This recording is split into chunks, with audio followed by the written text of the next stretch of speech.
How about some volume? 3, 2, 1. 3, 2, 1, go. All right. TSP Weekly Podcast, 24 November. It's almost Thanksgiving.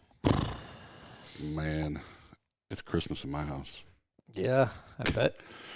We already started decorating. We just skipped past it, and we're like, man, let's get straight to the holly and the jolly, because it's been a crazy year in our world. We don't talk about too much of our personal life in the podcast because you guys don't really care. But it's been a whirlwind of a year for Jerry and I both. So I'm kind of ready to get into the new year, and we're getting ready. We're right on the cusp, and I know people are tired of hearing me saying this, but we're right on the cusp of releasing a whole slew of educational products on our site. Some will be available public, and most of it will be for members only, but it's some incredible stuff, and we're just having some technical difficulties making sure everything works right, and we don't want to turn it on and then people can't use it correctly, but it's really cool stuff, and it's gonna take us to a whole nother level. I hope you guys appreciate all the work once we get it out. But anyway, it's a little teaser, and we're trying to get it out before the first of the year, but if not, it'll be first of the year. Yeah, after the first of the year. All right. That's only a month away. That's all right. 25 can't get here quick enough. I know. All right, let's rock and roll. Right. TSP Weekly Podcast, 24 November 2024. So we'll talk about what happened this week. I got a pretty good email. If you guys aren't following JC Pratt's, you should be. He puts out a lot of good stuff in email. You don't have to buy his full service. If I could afford it, I would buy it, but I don't. But his free stuff is really good. He talks about the 4 most important charts going into 2025. He did a similar kind of thing going into 2023. We'll kind of take a look at. And then something I realized we've talked about patterns before, and we've talked about trends, but there's a pretty big distinction between trends and patterns and how you look at charts and see what you see. So we'll kind of talk about that. And the TSP Fund charts.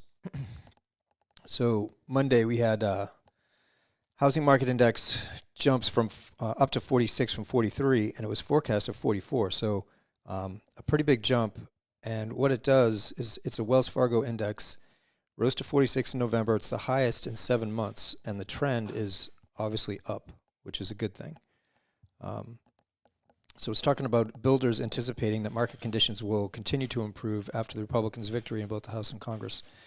So with the election now in the rearview mirror, builders are expressing increasing confidence that Republicans gaining all the levers of power in Washington will result in significant regulatory relief. So that's kind of a big deal for certain industry groups, and housing builders is definitely one of them. So if you guys are looking at things to do outside of the core TSP and thinking about what to do now that we know,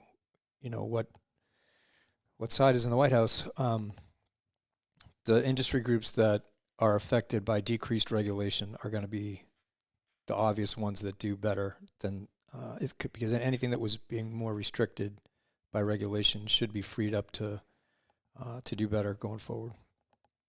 And this is an example of housing, at least from the builder's perspective, because from the consumer perspective, it's a little bit different. So Redbook year over year was on Tuesday, 5.1% versus 4.8% last week. It's Redbook year over year is like same store sales. So it's a sign that people are outspending and economy is improving. And then so 30-year rate comes out on Wednesday, and for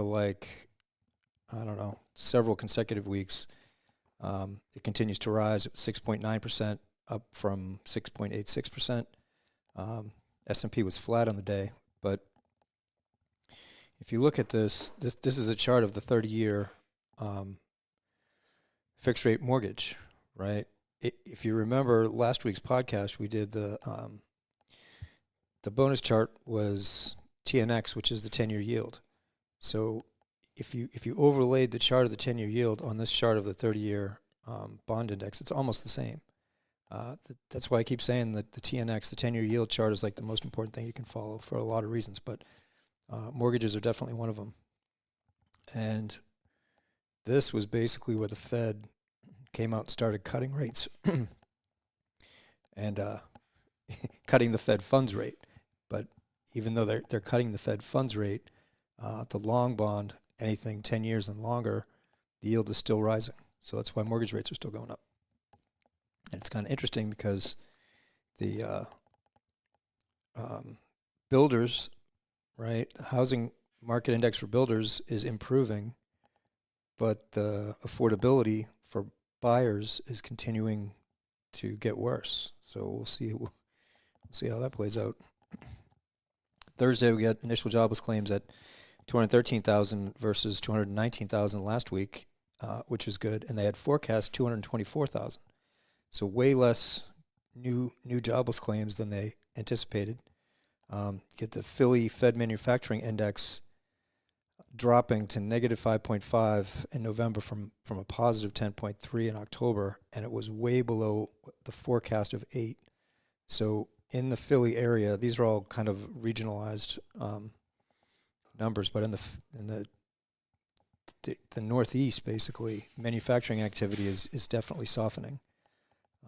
But S&P is up 0.5 point on Thursday, and then Friday, kind of later in the day than when we're recording this, you got global composite PMI and Michigan consumer sentiment are coming out. That may or may not, probably won't affect the price too much. S&P is basically oscillating. It was up 0.25% at 945. Okay, so this one of these latest emails from JC, and it's up on the site, so you don't have to get the email. And it's not actually in his premium section, so you can go to that link if you want to see it. But this is basically what it is. He's talking about the 4 most important charts. He says we're now well into the year 3 of this bull market, so the question becomes, is this fresh breakout, meaning after the election, is it the beginning of the next leg higher for equities? Or is this market behavior evidence of exhaustion and is it time to get out? That is the question everybody's asking. So he's talking about, let me remind you of the Fab 5 charts that he put out at the beginning of 2024. And that helped him figure out, what to do in 2024. So back then, the Fab 5 was tech, industrials, home builders, NYSE broker-dealers. It's a financial sector, and semiconductors. So those are the ones he was really looking at as a guide for 2024. And like he's saying, this now is the next generation, so it's basically a year later. We want to approach the list with the same mentality. So the idea behind those Fab 5 charts in January was that if they were above their prior cycle's peak, and that's the key thing we're going to look at in these charts that's important to remember, the cycle peaks. Okay, if they're above the prior cycle peak, it's really tough to be bearish on the market. So these are the 4 charts that he's looking at going into 2025. So Amazon's the first one, okay? By cycle peak, he's talking about, we had a big move higher, and then a consolidation, and then a big correction, right? In 2022, we had that bear market. Tech didn't start to lead the rally that we've been having here since what was it? Tech didn't really break out until like December 2022. And since then, obviously with AI and everything, it's been driving everything higher. But it dipped in 22 much more than the S&P 500 did. So on a percentage basis, you can kind of see Amazon back here was almost $200, and it came all the way down to below 100, right? So it had about a 50% move to the downside in Amazon in 2022, which in the S&P was only like 20% down. So, but the idea is that these are the prior cycle high is around 190, 200. So we come down, we come all the way back up, consolidate along that same level, and now we're breaking out to new all-time highs. So as long as we're above, my eraser's not working.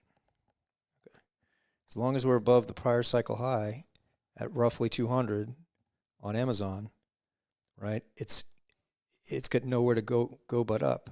If it rolls back over and we get below that 200 level, then it's a false breakout. But as long as we stay above there, it's hard to be bearish on the market. The assumption is it goes higher from there. Dow Jones Transportation Average, right? Same kind of idea. Went way up, hit a peak, keep getting resistance at that peak, and then we broke through to new all-time highs. So as long as it transports, which you basically, this was the original Dow theory when Charles Dow kind of came up with this idea in the 1800s, was that the economy produces things, and the transport index is an index of companies that move those created things around the world. So they should correspond to each other. So when the Dow Jones Industrial Average and the Dow Jones Transportation Average are both going up, you're in a bull market, right? Things are they confirm each other. When they're going down, you're in a bear market. And when one's going up and one's going down, that's the time that you really start to pay attention to which way is the thing going to go. So if the transports, Amazon, it doesn't make the stuff, but let's say Amazon makes the stuff, and the transports are also making new all-time highs, it's tough to be bearish on the market. And small caps, we've been talking about for quite a while. Small caps took a much bigger dip in 2022 than the S&P did. So our S fund basically, but now our S fund is back up to new all-time highs, having gotten back above its prior cycle peak. So if small caps are making new all-time highs, tough to be bearish the market unless it rolls over and gets back below, because this now, where it was resistance here, right, now that we broke through it, it should act as support. So we can have a pullback, that's fine. As long as we don't get down here somewhere, you can find support there and it can keep on going. It's if we get back below this level that we have a problem. And the last one's Bitcoin. And you can see these are all the same kind of idea. You had a big run up, a peak, a bunch of consolidation at that same peak, and now we're off to new all-time highs. So those are the four that he's really watching, and as long as those four are above their prior cycle highs, the expectation is the market goes higher.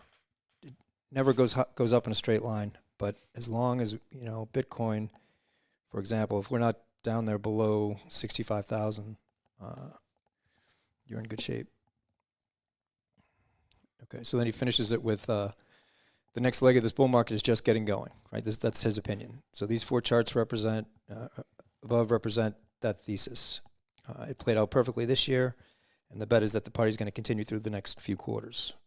So if the four charts are above their prior cycle high, we want to act accordingly, buying stocks and other risk assets, crypto included.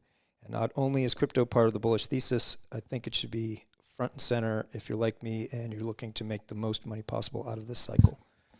So he is obviously very bullish crypto. Yeah, let's throw a big disclaimer in there just to make sure people don't get too off track. Like, about the closest you can get to Bitcoin, and the TSP is in the mutual fund window. Yeah.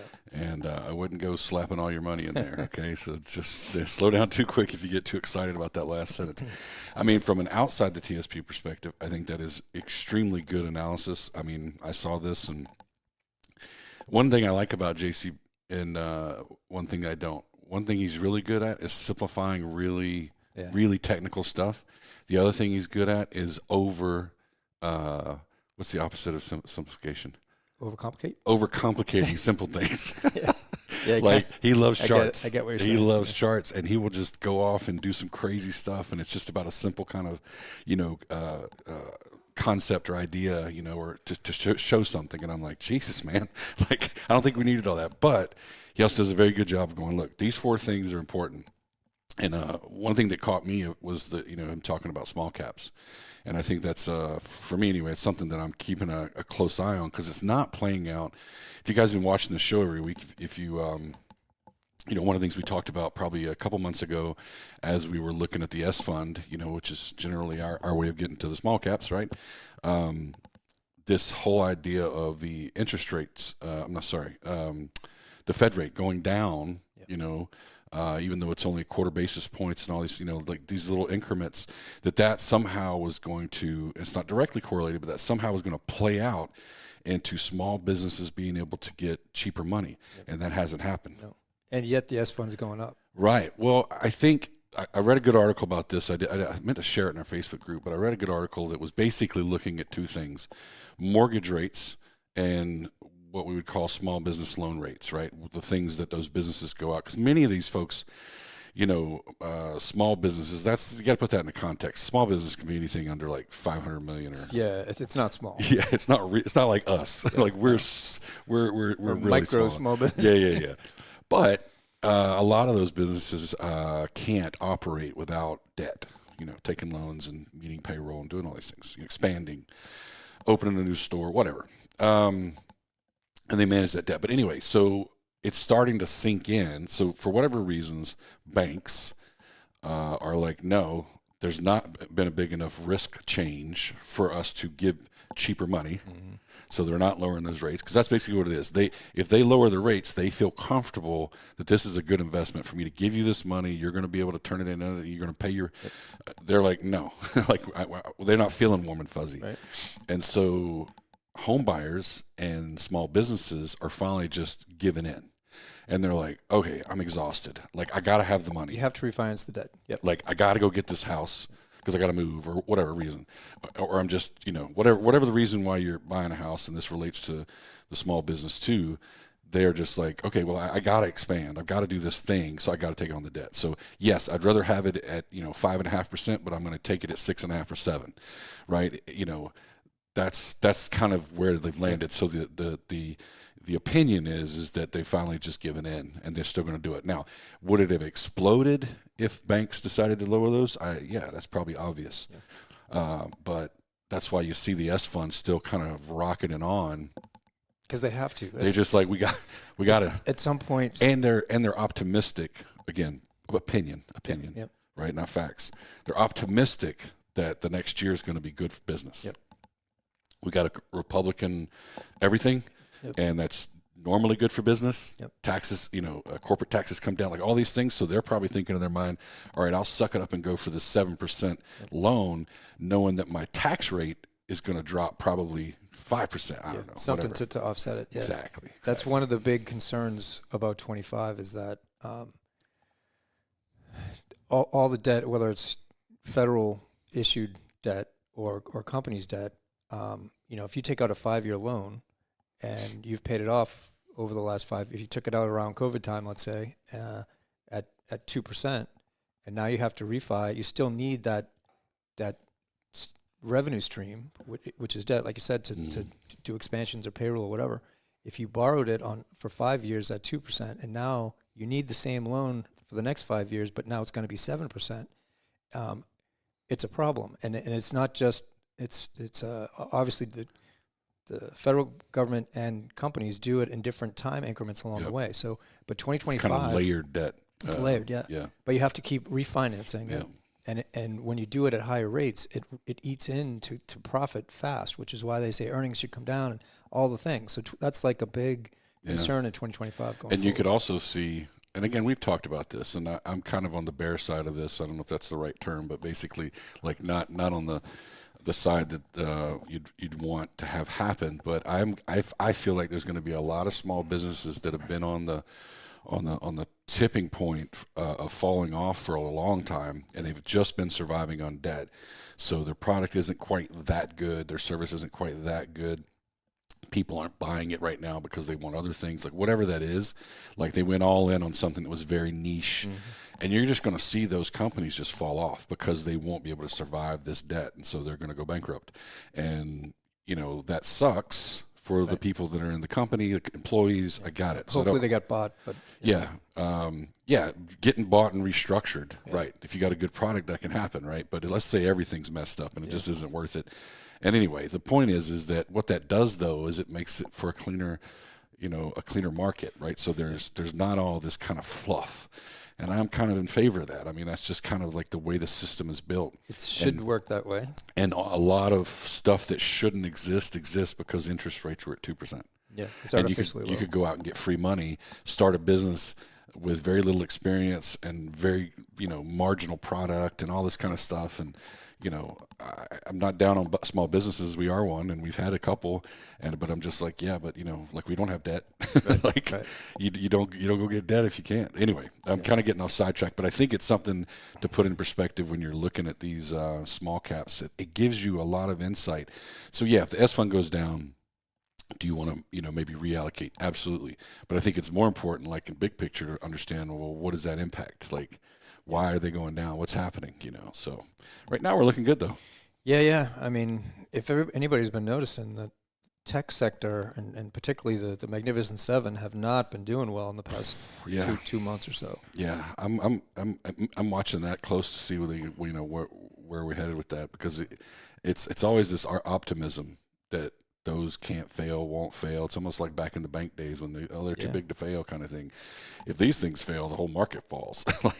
We need the Magnificent Seven, at least 6 of them. Yeah, they can rotate, but you need 6 out of the 7. Yeah, you need them holding up the market, or we're looking at some gloomy days. So it's always interesting to watch that happen. All right, so patterns versus trends. So this is just a chart that I pulled out. Kind of, it's the S&P 500, right? Our C fund, and it's just March of 2010 to November of 2011. For no particular reason other than to show a trend. So, or a trend and a pattern. So if you can draw a channel, right, that's a trend. Right, and you can operate inside a trend, and when it breaks out of the trend, you know that potentially a new trend is happening. A pattern is a different thing. A pattern can be a series of trends, or I guess Conan would describe it as a sideways. How do you say it? Range-bound market. Range-bound market. And that is what it is. I mean, you could say that this area right here is a range-bound market, and that's what tends to create these patterns. And this is a pretty classic one. It's called a head and shoulders. So when you get a low, followed by a lower low, followed by a higher low that's basically the same height as that low, right? So this one is an inverted head and shoulders. This is the left shoulder, the head, and the right shoulder. And the neckline is really important. So in this case, it's really well defined because you had resistance here at the same level. So when that level gets broken to the upside, that's a completed head and shoulders pattern, and now you're moving higher. Okay, that's an inverse head and shoulders. And in this case, we came down, we do this inverse head and shoulders pattern, we go back up into a really, well-defined channel or trend for months. And we start another range-bound market that turns into a regular head and shoulders, right? We got a left shoulder. So we had this trend.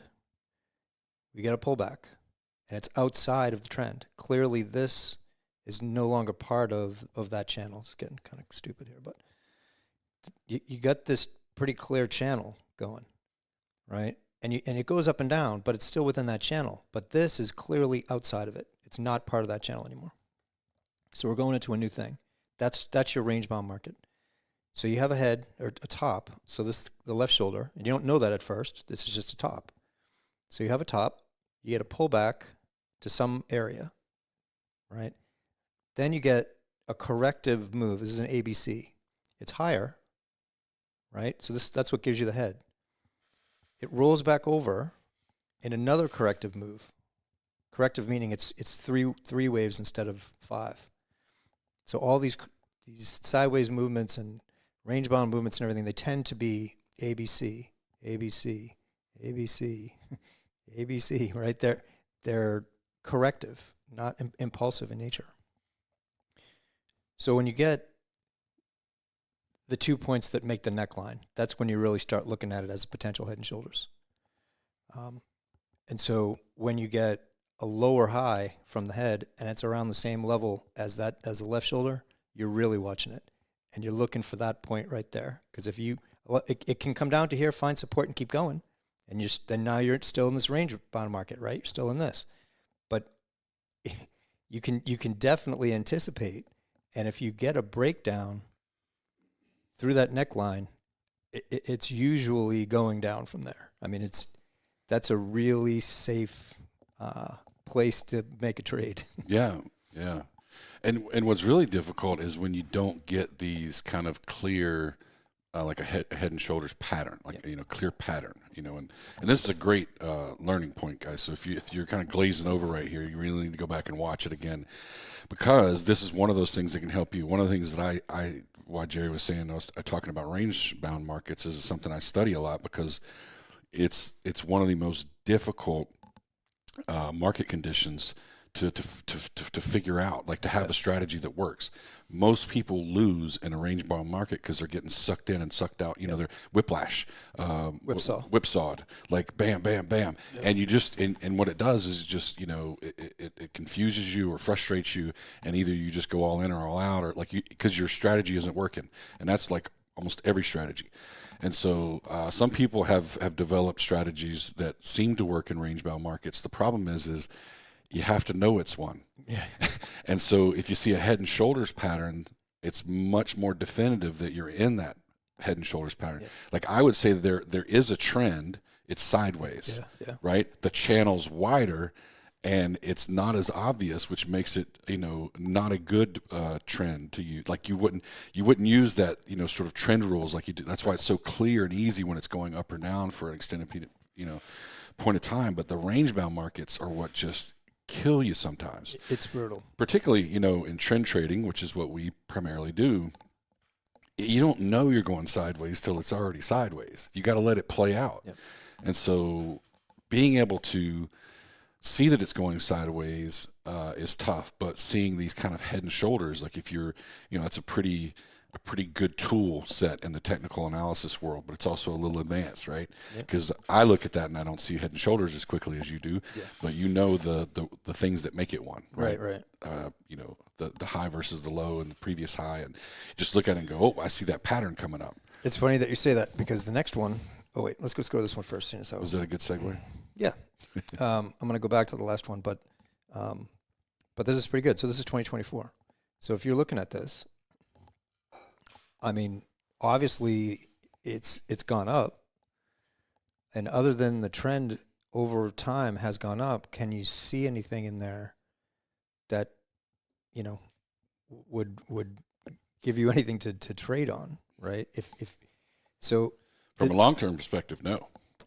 Yeah. If you drilled in, you could see different things, but right. From you pull back, you go, well, there's no reason for me to be out. Right.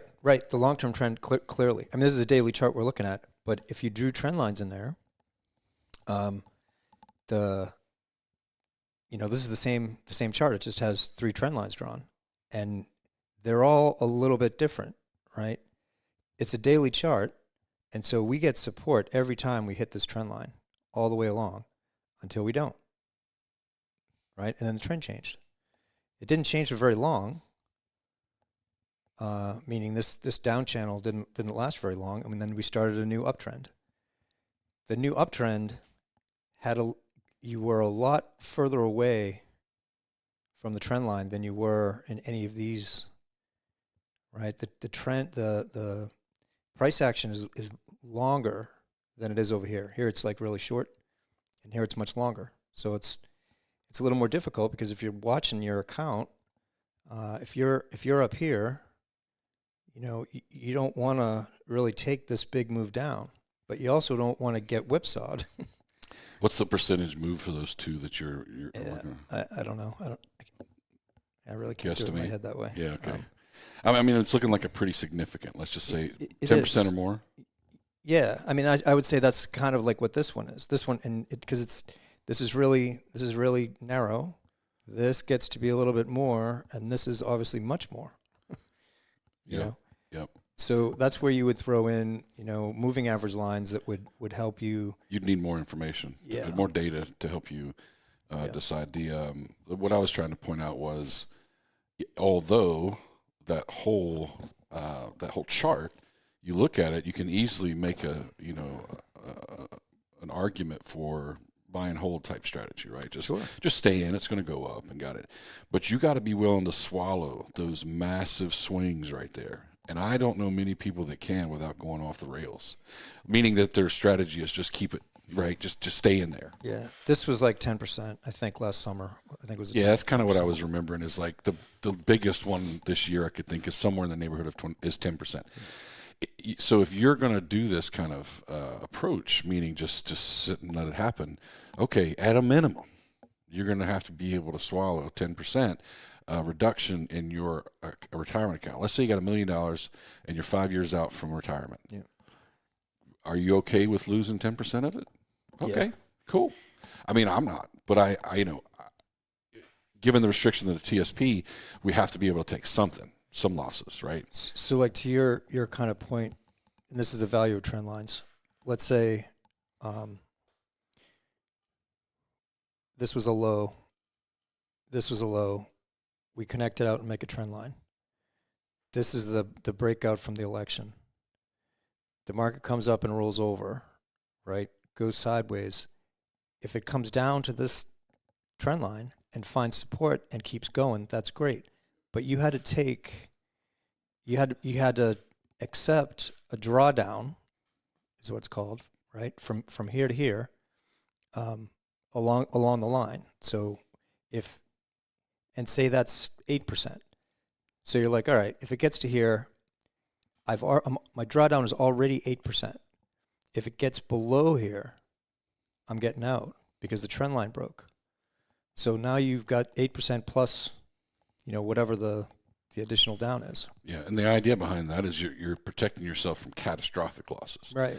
8% is not catastrophic. No, 30, right. 40, 50% is catastrophic. You're not going to make that up in the next 10 years. That's a good segue too. I'm trying. So here we are going into COVID.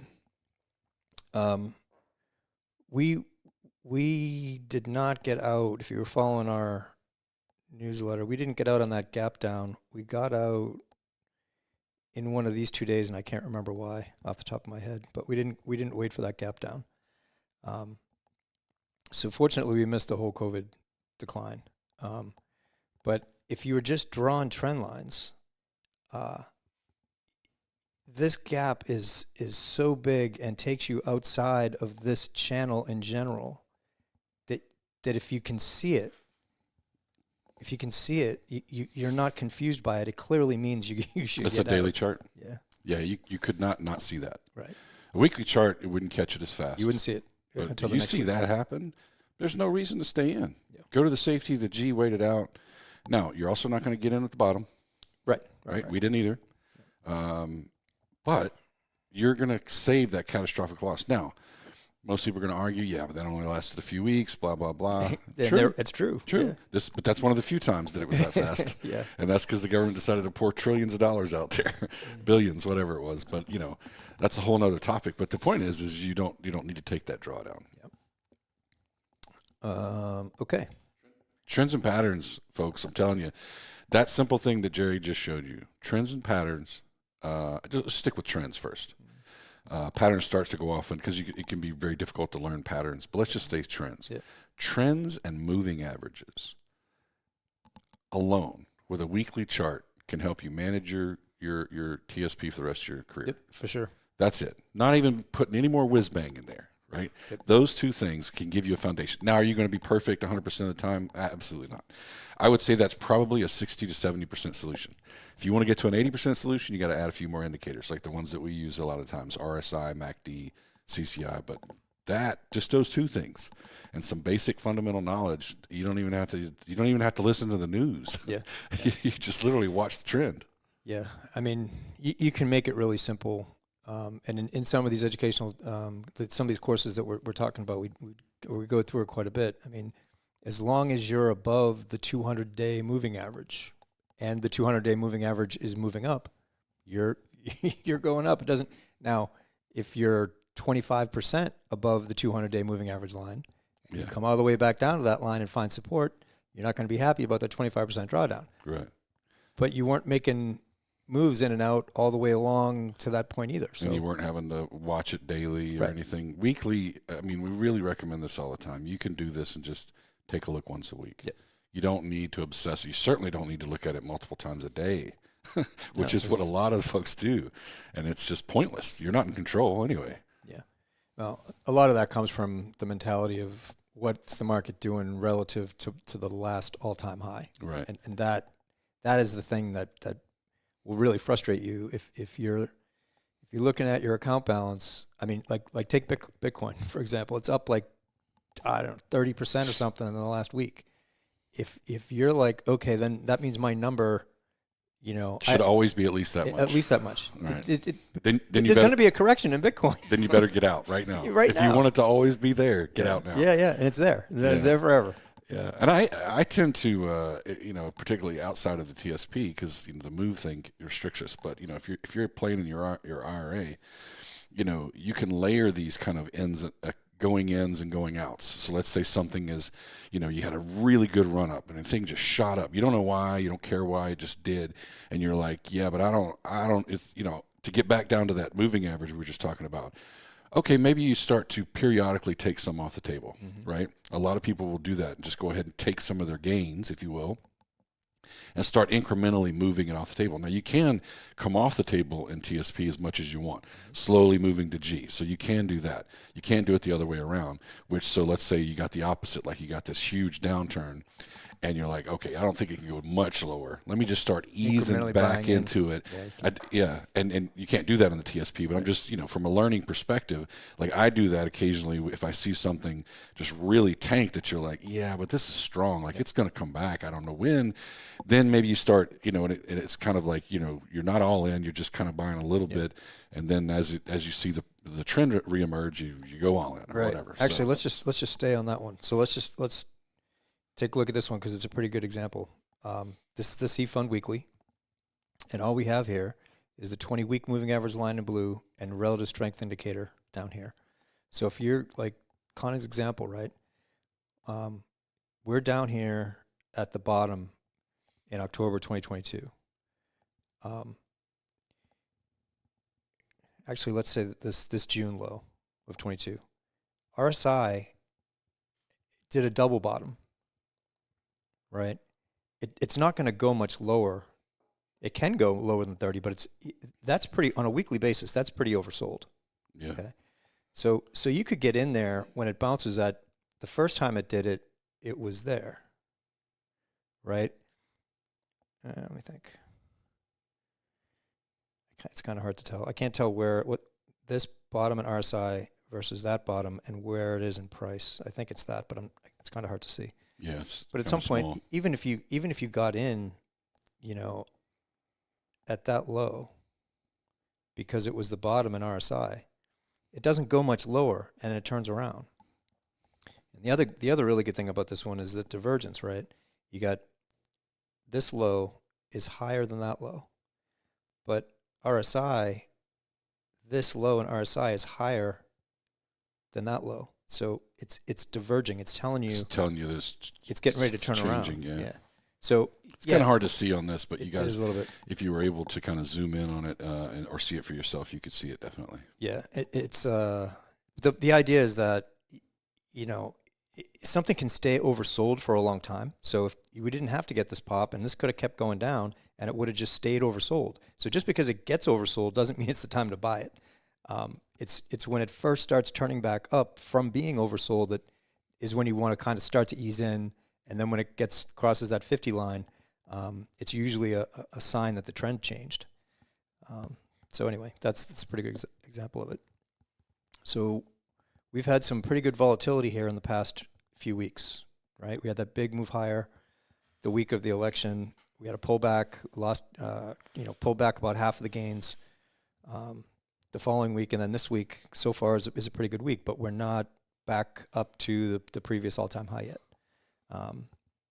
And relative strength isn't bad up here, but there's certainly not the kind of momentum that we saw back here. So even though price, generally is continuing to go up, relative strength isn't really momentum isn't so much behind it as it was like back in here. Doesn't mean it can't keep going up. It's just that momentum is waning. S Fund, we talked about it. This is, not the same chart that JC put up, but it's pretty close. We had this big move up in the S Fund, a much deeper move down than we had in the C Fund, and then in this long corrective phase, and then we started coming up on the other side. And this is all while the C Fund is rocketing higher, right? This C Fund was like rocketing higher during this time. And the S fund is just trying to kind of figure it out. But now that it's above its prior all-time high, as long as it's above here, it's really tough to be bearish. And what that, for me, like from a line in the sand perspective, you could say 90. If the S fund is back below 90, that's not great. If it's below 85, if it's down here somewhere below that lower channel, you're probably going lower.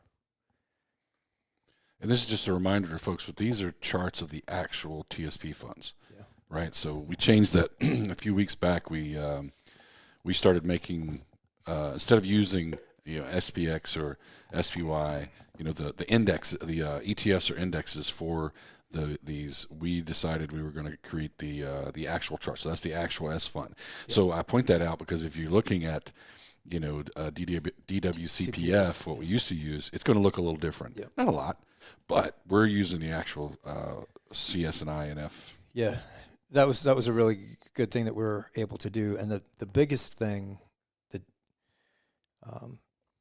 two biggest things, the first one is you get to see the actual number. So if you go to the TSP website, as of yesterday's close, it was 94.64. Like that was the actual number of the S fund. The other thing is that it's a dividend reinvested chart. So if you look at DWCPF, it's a little bit different. The chart is a little bit different than this because it does not include, it's an index, so it's not including reinvested dividends. This chart does include reinvested dividends, so it looks a little bit different. Because they take the dividends and they roll them right back into the fund. Yep. Yeah. iFund, this is a problem. The dollar continues higher. I'm actually amazed that the iFund is holding up as well as it is because the move on the dollar has been a lot. The move on the dollar to the upside has been a lot more than the move on the iFund to the downside. But if the dollar keeps moving higher, the iFund keeps moving down. And generally speaking, the stock funds tend to move in the same direction. So with the S&I fund moving higher, or S and C funds moving higher, and the iFund moving down, that divergence is not going to last long. Either the iFund's going to pull down the C and S, or the C and S are going to pull up the iFund. Yeah. And then the F fund, it's all dependent on the 10-year yield. As yield keeps going up, the F fund keeps going down. And we are getting back, it was like 4.4% on the 10-year within the last day or so. 5-year was 5% was the top. Oh, I don't remember when that was. I think the top was October 2022. Was at 5%. So as we start getting up closer to 5, if we do start getting closer to 5%, F fund goes lower. Unless it reverses, then the F fund goes up. Unless it doesn't. And then the G fund, we just put this chart up there because we can. And it's always the same looking chart. It just keeps moving up and to the right, but it's not by very much. So very small movements. Yeah. So if you're, but it does move up. It does move up. You don't have to worry about. You don't have to worry about it going down. All right. Questions. As always, if you have questions, just send them to us. Yep. Just put them in the comments section. Just about everywhere we put this video, there's a comment section. If there's not one, you can shoot us an email at support@growmytsp.com. But what helps is put them in the comment section because we see them there in the video, or if you find this on our website in the comment section, all of that's helpful because we like to use the feedback from you guys out there because it's helpful. It gives us stuff to talk about. Yep, definitely. So we love the feedback. Please share it with us. If you like it, share it with your friends. If you don't, share it with friends anyway. All right. Make them educated investors too. Exactly. All right, guys. Hope you have a great Thanksgiving. Yeah, it's Thanksgiving. It's going to be Thursday. We're going to be eating lots of turkey. See you guys. Out of here.